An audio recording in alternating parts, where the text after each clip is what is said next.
Прав. А это что? А на самом деле прав? Обязанность. Прав. Прав. Наверное, прав. Обязанностей. Ребенок нам ничего не должен, а должны мы ребенку в первую очередь. Иметь право на жизнь. Родителям помогать. На свободу мыслей, свободу слов. Гулять, делать домашку. Я смотрю за братиком.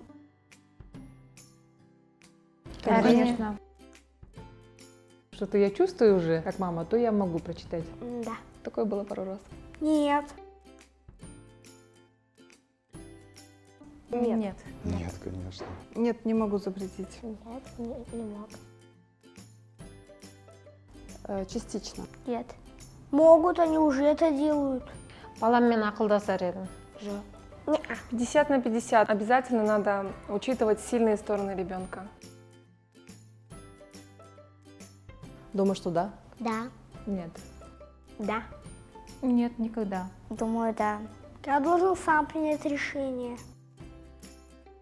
Порой да.